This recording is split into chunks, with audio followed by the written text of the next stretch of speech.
Hi guys, today I've got a little Achilles prehab workout for you. It's not so much a workout as a series of a few exercises, which hopefully if you've got some pain back here, I've struggled with that for the past year or so, hopefully it'll help you get back to some functional movement on and off the court.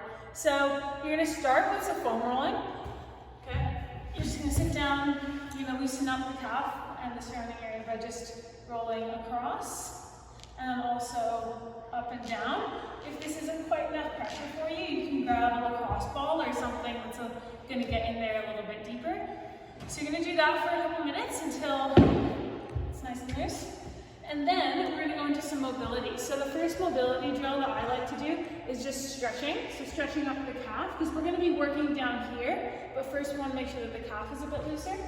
So just your very standard wall stretch. And just hold it there. Something I'm not good enough about doing is actually holding for a full 30 seconds.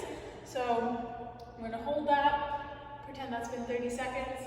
And then the second one, you're just gonna bend your knee. And now we're gonna feel the stretch deeper, so closer to that Achilles area. And also you might feel a stretch in the front of the ankle. So something I think that people get torn up about in exercise is when you're lunging, about not letting the knee go past your toe, right? Everyone's very strict about go down, go up, don't let the knee go past the toe. But the reality is, in squash and a lot of sports, you are going to do that. When you lunge, your knee is going to go past your toe. So you have to train for it, okay? One of the sayings that, I don't know where I picked this up, but it's so true, is it's great to build a fast car, but you have to have good brakes. So it's great to want to get explosive and fast and quick, but if you don't have the brakes to decelerate, then you're going to get injured. So that is part of what I've been working towards recently, is building better brakes. So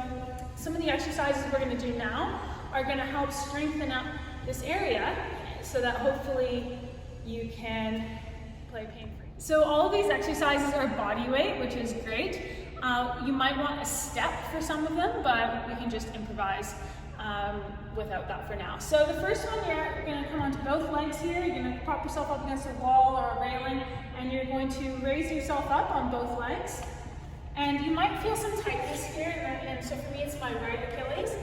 You're just going to use both legs and you're going to slowly lower back down. Come up, slowly lower back down.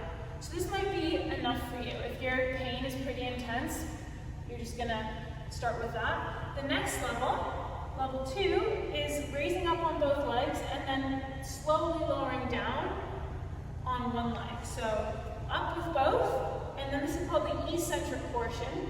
Eccentric is slowly lowering yourself down. So like that.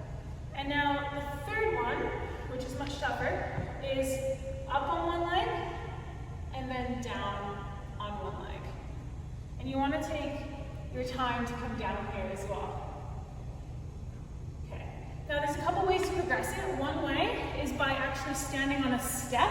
So if you have a stair in your house, that's a really good place to do it, because what will happen is when you lower, you can actually go further than the ground. So you can keep going and you'll get more of a stretch here.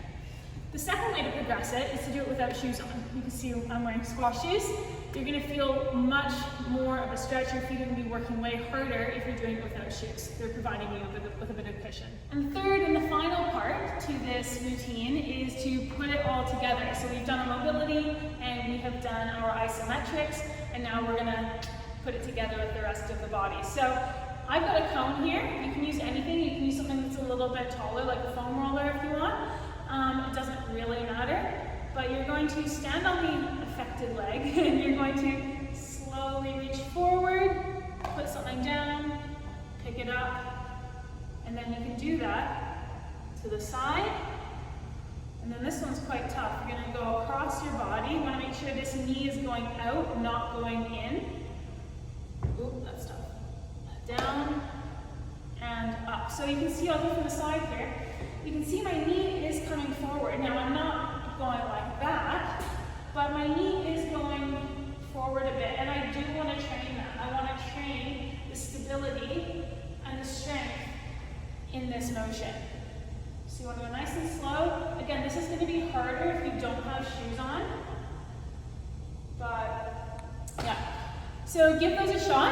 I'd say probably a couple sets of each of them. Make sure you do them in that order with the stretching and the mobility, and then the isometrics, and then finally with the compound movements at the end.